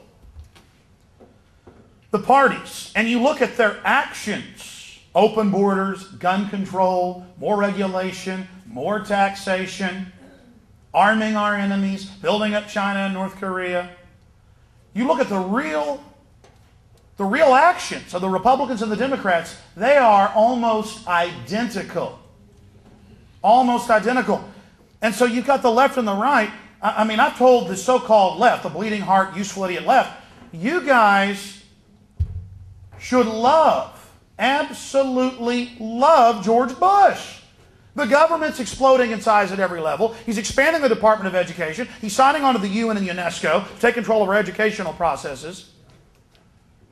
He says he'll sign the new assault weapons ban that's come up for reauthorization with a ban of all semi-automatic shotguns. Now that's in there, folks. You should love Bush. You should he's wonderful. But see, oh no, that's horrible. He's bad. He's one of those right-wing Christians. Folks, the guy goes to Skull and Bones. They put it on national TV. Oh, we caught this ritual on tape with them throat slitting and doing ritualistic murders of women. They claim it's an effigy, just like at Bohemian Grove. They put it on ABC News, and Peter Jennings says, hey, they're just having fun. Then as old men, they go do it at the Grove with Arnold Schwarzenegger and the rest of them. I mean, this is incredible. I mean, look at Arnold Schwarzenegger. Democrats hate him. He's the great scourge. You should love him. Gun control, abortion on demand, wide open borders. He says he wants to raise taxes. Got Warren Buffett in there, the big kingmaker, George Shultz, all of them. See, there's no difference. I mean, I've been on so-called conservative talk shows, and they'll go, let me tell you something, Buster. If George Bush has got to compromise and ban semi-automatic shotguns, so be it. You got to work to get things done. I think you're working for the communists, boy. I've had them. I think you're working for the communists, boy. It's the same thing. Congressman Ron Paul did an absolutely amazing thing. He gave a speech on July 10th entitled Neo-Con, where he said the Bush administration is run by Trotskyites, this is Ron Paul, organized criminals, corporate raiders and people that promote a system of, quote, entering into evil and a giant controlling welfare state. And this is where the left and right, that is, the establishment types that think they're on the cutting edge of the false political spectrum, this is where they fall down. The left thinks we got to be nice, we got to get these rich people's money and help all these poor people. I mean, you know, that's the loving thing to do. And then the Republicans go, that's horrible, don't do that. Please don't throw me in the briar patch. You know that children's fable? The rabbit really wants to get thrown in the briar patch. That's where he can run away and be safe. Oh no, don't give us big government. The last thing we want is giant mechanisms of control to extract your wealth and to dominate you. That's the last thing we want. Big corporations are the biggest recipient of not just government largesse and corporate welfare. You know, this crony so-called capitalism, they are now being given governmental powers. And so the left screams, we got to put this fire out, these evil right-wingers who aren't even right-wingers. You know, they're statists, they're command and controllers. There is no left or right. We got to put the fire out, bring a truck of gasoline immediately and spray it directly on it. We got to get more air on this. And so as they clamor and jump up and down and, you know, fan the flames, it empowers this juggernaut. The government is nothing but a mechanism. You've got the big central banks that took over last turn of the last century, started printing the money. They own the money machines that print the money. If a country doesn't accept their central banks, the enemy has been involved in terrorism. Giant attack fleets are landing to save them. The whole place is obliterated so the IMF and World Bank can come in and totally enslave the population, and vaccinations can start, and suddenly everybody's sterilized and all the kids have got autism, and we're here to help you. The soldiers are all dying for depleted uranium and sarin and VX in the vaccines. The New World Order, you know, there's certain species of insects that are laid into other living insects, larger insects, and the babies hatch out and eat the inside of it out and then break it open and fly off, and you just see this dead beetle, this husk laying there. That's what America is. We've got all these eggs in us, they're growing real fast. We're at death point. The country's probably going to die, folks. We're at death point. They're eating us. The New World Order is going to bust out of that, using all our energy to set up the global empire, to smash and destroy and mini-nuke everyone. And then the UN, the EU can stand back and say, we are fighting against these evil right-wing Americans. When in reality, again, the creature that laid the eggs in us is sitting right over there in Europe. You understand this, folks? You understand this? And so it points at us. The system, the beast system, points at America and goes, look at that beetle. It's spinning all over the place and going crazy and biting everyone. And then when they're done with us, the brood hatches out, total global domination, total enslavement of you and your family. And you'll have just, I mean, Bush is energizing the phony left wing. They're hatching out everywhere. They're going to totally take over. And don't think these leftists are going to care when you're getting drug off to a camp, having your guns taken. They're going to be cheering, going, finally we defeated them. Finally the UN came to America and stopped this fascist takeover. It feels so good. Shut up. Shut up. We love the UN. And they'll use the UN up too. They said, fine, the UN isn't popular, we'll start some new global organization. Well, NATO's now global, and it's going to be in Israel and Afghanistan and Iraq and North Korea when we take that over. And oh, by the way, if you're not part of this glorious system, they'll just blow something else up again and say, we got to have a national draft of professionals too to work here domestically. It's going to be a draft where everyone serves. Yeah, domestically you can dig ditches or be an engineer or all the auxiliary time. It's compulsory volunteerism. You don't have to volunteer, but after the giant collapse of the banking system, it's the government that puts your 400 multi-pass creds onto the card each month. Fine, you don't want to volunteer. We're all working, and so we're going to cut you off your card if you don't join in to pay for what goes on your multi-pass. They've already announced it. You're going to have 4 grades of ratings. If you have bad credit, you've got a 2nd grade. You're not going to be able to fly unless you pay off the debts, or at least sign up for a work program to pay them off. After all, we can't have these people who were 18 and had hundreds of credit cards mailed to them on purpose. No, they never pay them back. Once you make money, they don't send you credit cards anymore. We can't have all these lazy people ripping off the credit card companies. It was so hard for the central bankers to add zeros and ones on the computer screens. So I hope you're beginning to realize. At this point, folks, we got to fight them as much as we can. They've laid the eggs, again, all in our torso. And they're already breaking out. Right now, the beetle's kind of going, what's going on here? Because they're busting out right now. Now they're starting to feed. There could be an emergency surgery of some type if enough powerful people weren't totally sold out and decadent to remove them. The country's still badly damaged and would, I don't know if it could survive. But we can prepare for the crash landing. And we can work our tails off to inform and educate people so that as the globalists bring us more terror and more wars to get us behind supporting their system, more resistance will form, and then you will see the defeat of this current phase of evil. There's always going to be another phase of evil that the next generation is going to have to contend with. But this is really for all the marbles. If the globalists win now, if they get their agenda through now, they have stated that they are going to begin accelerated mass extermination programs.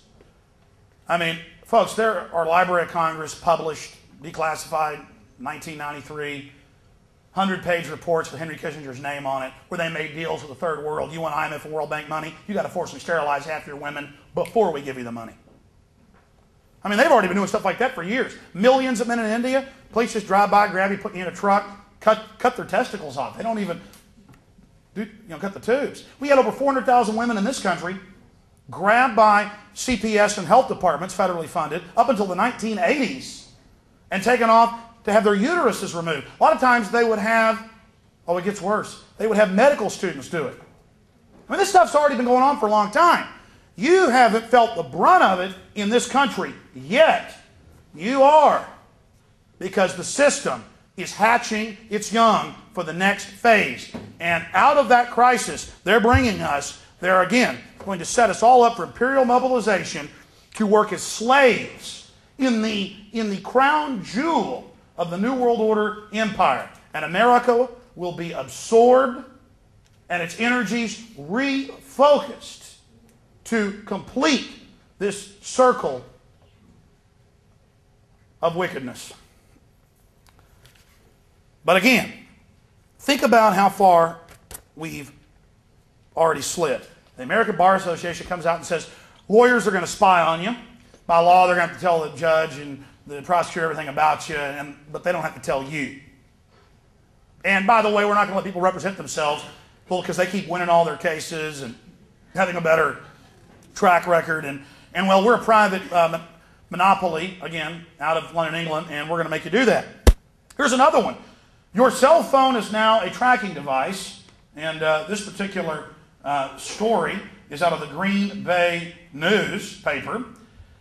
And the reason it's interesting is it says, in 2001 they passed a law that all new cell phones, well, the law was passed in 96, it activated October 1st, 2001, 5 years later, that all new cell phones have to be satellite trackable. That is, there's GPS in the cell towers, they triangulate your cell phone and follow you, even when it's off. And they said, well, the governor, Doyle, got together with Homeland Security, and we don't just need the feds to be able to monitor this, we need a local police to have a tracking system for everyone, just to keep track. We punch your code in, Social Security in, and you got a cell phone, it pops up where you're at, even when your phone's off. I mean, imagine trying to tell this to somebody 10 years ago that, well there's going to be a big, giant federal office that's secret, and it's going to watch you as you drive around with your cell phone or in your car. And then they go on in these articles to say, by the way, the government also had a feature put in, it wasn't really mentioned back in 1996 when it was passed, that they need to be able to covertly turn your phone on and listen to you while you got it. But again, it's to stop terrorists. We passed it many years before the terrorists, but we said the terrorists were coming, and this would all be needed. Here's another one out of the BBC, spy plans for new cars. And I remember about 8 years ago, a listener sent me a truck driving magazine. It was how great it was. All the new cars, big rigs are going to have this. We're going to track you and tax you a little bit, but it gives you more service, and it's going to be a wonderful thing. And then I, about 4 years ago, had this Wisconsin state congressman on, member of the legislature. He said, yeah, I'm on a federal board. I want to warn everybody. It's a CNN News article got him on. He said, I want to warn everybody. I've been in the federal board meetings. Within 5 years, they're going to be taxing all of us to drive our cars and regulate us. This is horrible. They're going to track us with them. And the guy sent me a cool copy of the federal plan. I had it right there, and I was warning everybody they're going to do this. And people call, they're on the street, go, Alex, you've gone too far. There's no way they'd get away with that in America. There's no way they'd be able to get away with that. I'm not going to put up with it. And then Oregon comes out and goes, we've been involved the last 5 years in a federal study, and we want to, by 2004, to make everybody be taxed to drive their cars. And just so happens, the Associated Press reported, that 5-6 years ago, all new cars had to have the plug-ins in the ignition for the satellite tracker box in them. So it's a $25 unit, and you just go in and pay for it when you get it by law to get your tags, and we just track shit. And look, if you get a fuel-efficient car, it's not going to cost that much, just a few cents a mile peak times. You got an SUV, it's going to be 60 cents a mile. They said this. And so they're softening us all up, another divide and conquer thing. Look at them with their big cars, you know, some petty, low-level class envy stuff to sell that next wave to you. And I mean, I'm looking at it right here. Spy plans for new cars. And they say not only is it a satellite tracker system, and Canada's starting this, the U.S. is starting this, it's all, Germany just made it the law. They're phasing in over the next 5 years to make it, all new drivers have to have it. And then in 4 years, everyone has to get it, 5 years. They're always really good at that. Again, they understand the mindset of a mammal that, well, yeah, I did see a lion back over there about a mile away, but he's over there eating somebody else right now. It's being phased in. Oh, if we don't have a chance to run, we're in a pen with these people. We've still got some small projectile weapons, which they're kind of worried about. We'll have massive attrition with our stormtroopers if we attempt that move at this point. There could then be a backlash to it as the enemy has victories. No, we can brainwash them and let them keep their guns, and then a tiny fraction will resist. By then it'll be too late. And as Josh Sugarman said from the Violence Policy Center, we've already got your kids. We will ban all guns. So it's very serious. I mean, and I predicted years ago, again, once you know these people, it's not hard to know their plan. That they would have Hollywood people and rich people take microchips. And so you see them all over the news, how wonderful microchips are and how we all need microchips. And, oh, this Hollywood person's getting one for their child or daughter. And, oh, look at the family, the chips, and they're so cool. Everybody's got to have it. The same newscast in the same order on every channel saying the same thing, word for word, off an admitted script.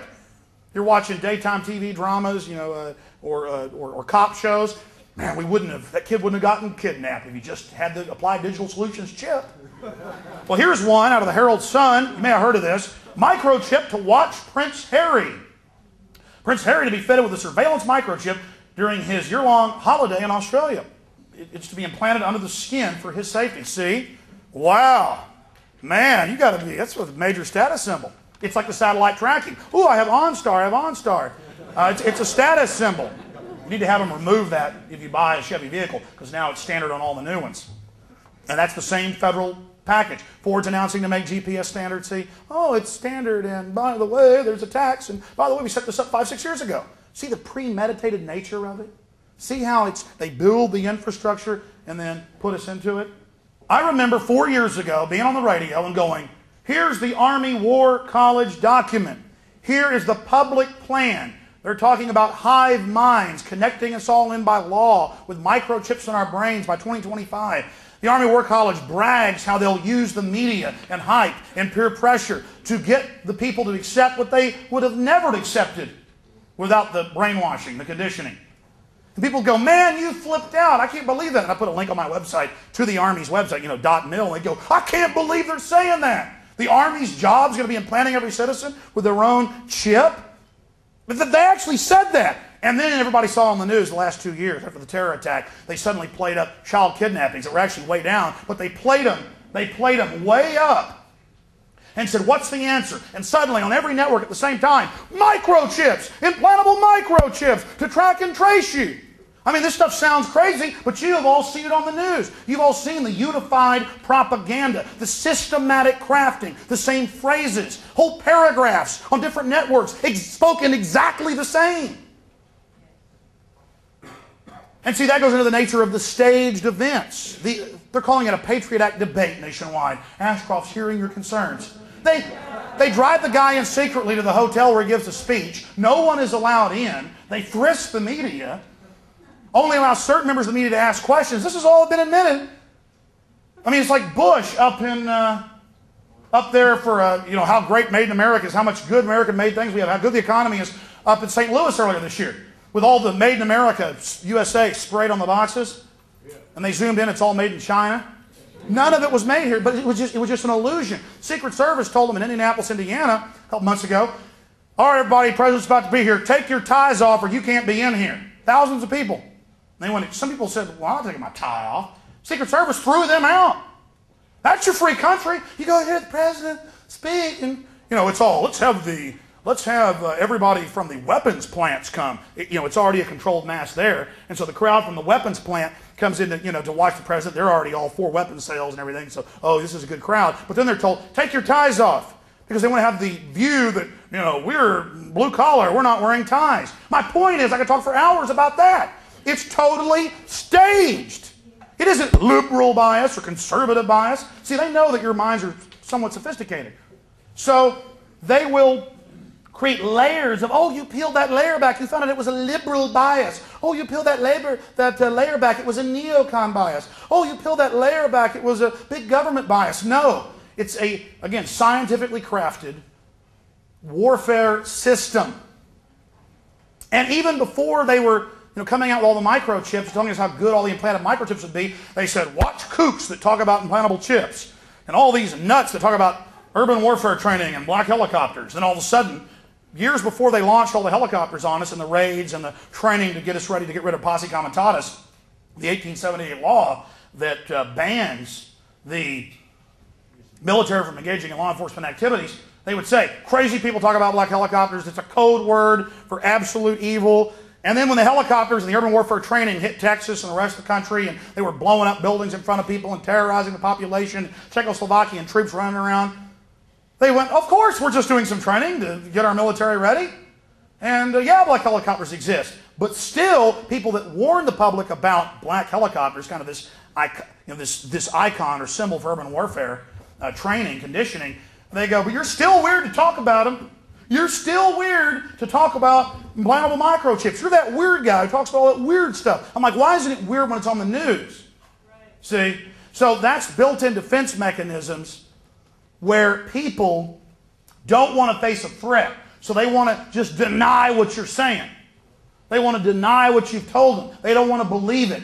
Everything's been made so comfortable for us here while they euthanize the human spirit. Here's one out of Television Week. We posted this on Infowars.com. Television Week. Big magazine, industry magazine. It says, is your television watching you? Television Week. Could the federal government find out what you're watching on TV even if you're not the subject of a criminal investigation? The answer is yes, according to legal experts and industry officials. Under the USA Patriot Act, this stuff, they built this infrastructure. They had it all lined up. Go day, building it to launch the primer that was September 11th, to roll us into the next phase. I mean, this is diabolical. They're on a plan, and we have derailed it. Make no mistake, we would have already seen more huge catastrophic attacks, not the little pinpricks, just to remind us of the terror. If you wouldn't have been out there involved, speaking out, writing books, putting up websites, doing radio interviews, calling into talk shows, telling people at church what's going on, making copies of videotapes. If you wouldn't have been doing that, believe me, they'd already be blowing stuff up. They'd be launching more anthrax attacks. They were the big CFR guy who kind of runs the terror operation for the government, makes little terror announcements, the Hart-Rudman Commission. Gary Hart, he got up on TV middle of last year and he said there will be smallpox attacks in Denver, Dallas, and Cleveland, and you better give all your rights up. I mean, he said it. He said, you just get ready for it. We're going to lock all the cities down. They had the head of FEMA, Mike Van Winkle, up in New Jersey, say in the newspaper, in the Gannett News Service, that, hey, under a red alert, you can't leave your house. You'll be considered an enemy combatant if you leave your home. The Army, they had one of their colonels in the Detroit Free Press. He said, we'll shoot grandmothers if they try to run quarantine. And you look at what Bush is doing, he's building 3 dozen giant, what he calls BioShield Level 4 bioweapons plants. Baltimore Sun said they're going to produce thousands of gallons of liquid death, of weaponized smallpox, weaponized Ebola. And they're just doing it right in front. The terrorists are about to strike us. The terrorists are about to strike us. And they're building all these giant plants to just, and in big cities and small towns. 3 dozen of them. I mean, they're 100 times more dangerous than a nuclear weapons production plant or nuclear reactor. And have you heard about this on the news? Very little. So you're television watching you. And then I've got the new Victory Act. What this is a duplication of Patriot Act 1 and 2. Because parts of Patriot Act 1 have been repealed in the House. It's now in the Senate. And so they're trying to duplicate it. Again, they shoot a torpedo at the country. We might, it might hit the ship in a spot where the bulkhead's reinforced and only floods a few compartments. Well, they're not going to stop. Torpedo 2, Torpedo 3, Torpedo 4, Torpedo 5. That's what they're doing right now. I'm writing analysis of the Victory Act. It says in here, the Victory Act says that possession of any controlled substance or prohibited substance. That means a little old lady puts her medication in the wrong plastic container when she goes to church. And who doesn't do that? Who takes medication? You've all heard of little old ladies getting taken to jail. Cop pulls over. Let me search. Well, sure, officer, with an eye. What are these pills? These aren't the designated bottle. Under that, it says 1 marijuana cigarette, anything, 20 to life. It says it. It says it in the Victory Act, word for word. And it says it's an act of terrorism. And before they announced this evil law, before Ashcroft went on his ridiculous Carnival Barker road show, before they did that, they had all the TV ads. Well, I occasionally smoke marijuana, and I don't see how it helps terrorists. And then the guy goes, the intellectual goes, let me list 100 reasons. And at the end, the guy's going, and then the ad fades to black, like, oh, I've been decimated. See, they tell you, marijuana is aiding Al-Qaeda. And then you see all these ads on TV, public service announcement, brought to you by Homeland Security, or brought to you by all their little minion groups, all the little 501c3 charities. And so they do that. That's what they're up to. This is their operation. So they're just firing, and people go, well, we've been beating back the first Patriot Act and educating a lot of folks, but they're bringing out more, nothing we can do. You're in a war, folks. They're firing more torpedoes. That should encourage you. These guys,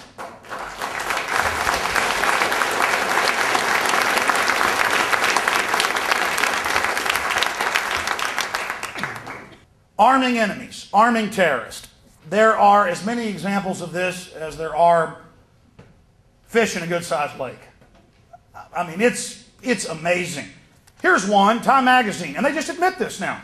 Nukes to North Korea from Nashville. And it says, yeah, these conservative groups that own these big weapons companies, they've been selling all the nuke stuff to Kim Jong-il in North Korea. Now we're going to have World War III to fix it. Well, that's all right. But we had to go in there and get Saddam, man. He had some aluminum tubing. My gosh, that guy, he was in bombed out bunkers. He was a real threat. Of course, he also had about $4 trillion in oil, and a bunch of weapons sales, and got the troops in that region, invade Syria, Iran, everybody else. So there's that. And there's idealistic Philippine rebellion leaders claim moral victory. This was all over the BBC and the French news. And 300 commandos led by a colonel took over a building, released documents, and said the government, where the U.S. has been doing all the bombings, shooting all the people. It's our own government shooting us. There are no terrorists here. The Muslims are doing nothing. These so-called terror groups are the Philippine government, quote, that wants to continue martial law. It's been in effect there for decades. I mean, it's simple. Let's say I owned the company that sold fire department equipment, and I wanted to make some money. I'd go out and set fire to something out here in Bastrop, and then I told you should have bought my firefighting equipment. I mean, it's not hard to figure this out. Here's another one. U.S.-Pakistan made deal over capture of bin Laden. That's out of the mainstream India. And Musharraf's over there, the head of India, the head of Pakistan, next door to India, who are all threatening to nuke each other, and they're saying, well, yeah, we could have got bin Laden, but we just didn't. That would have caused some problems. And they flew 8,000, it's not 6,000 now, 8,000 Taliban and Al-Qaeda out to safety in the middle of the phony war. All opposition fell apart. They flew them out to safety, admit the U.S. government did it, and Fox News said, well, it's true, but it was an accident. You're going to talk bad about our C-130 pilots? They didn't mean it. And there's the Pentagon there, admittedly, with large groups of euros and dollars and gold. Some news articles paying them. Good job, men, good job. You know, they go in, act cool, shoot some stuff up. They were put in by the globalists. Then they have this big phony war. They collapse and fall back, and the globalists take over that country in a month that the Russians couldn't do in 8-9 years. It's all staged, folks. And they got more wars. They say a 100-year war. They say that it's never going to end. And the war is now against people that smoke marijuana. Not against Ritalin or Prozac users, though. The war is now against people that don't turn over their property to the government. There's this stuff in the Victory Act about protesting or standing up for your land when they're taking it, and you're a terrorist. I mean, all this legislation turns us into serfs, slaves. You tell somebody this, though, they go, that's ridiculous. Government would never do anything wrong or want to control us. Oh, no, just all throughout human history, 6,000+ years of civilization, that's all they ever tried to do. But now they're all nice and sweet. By the way, guys in black ski masks were always bad guys. People in black ski masks, you know, oh, that's the terrorist, that's the bank robber. About 5 years ago, Hollywood, the news, hey, you know, all cops look like this, it's cool, they're the good guys. You know, every department, well, I got to have my own combat boots and my own ski mask, my own black helmet, and somebody's door to kick down. Man, that's cool. But the good news is that John Ashcroft has been trying to go around the country and have these staged town hall meetings where they only allow police and government employees in. And in Detroit, he got up this week and began giving a speech, and at the end of it, a man stood up and said, Mr. Ashcroft, I would like to know which of your terrorists are going to be used for a new 911. You and Vice President Dick Cheney, said the heckler who got into the room in a downtown Detroit convention center by posing as a TV reporter.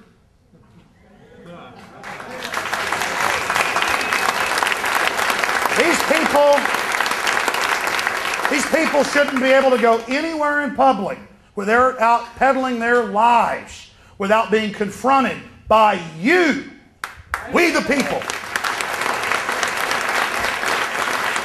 And I've covered these protests. I've had guests on in the middle of them in Detroit, in Salt Lake City, in Boise.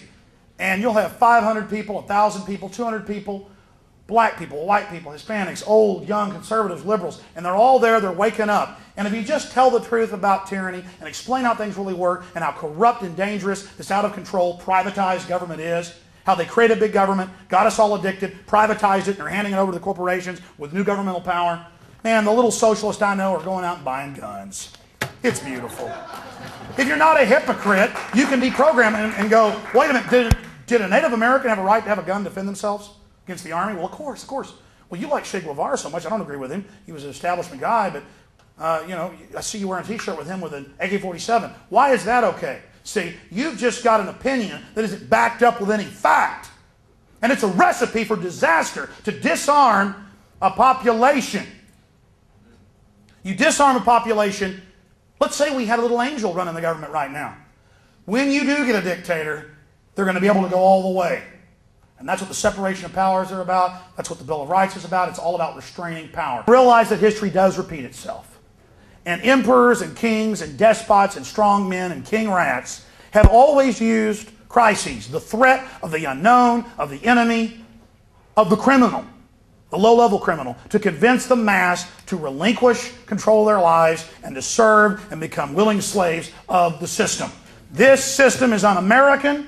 It's anti-human, it's anti-God, it's degenerate to its very, very core. And you are part of history in your fight against it. You are special. You do matter. You are leaders. So get in the bleeding heart liberal idiots' faces, the mindless neocons. Get in these people's faces and wake them up that we are under a massive, sustained terrorist attack by the New World Order military-industrial complex, and that they're attempting to expand that control. Again, thank you so much for coming, and God bless you all.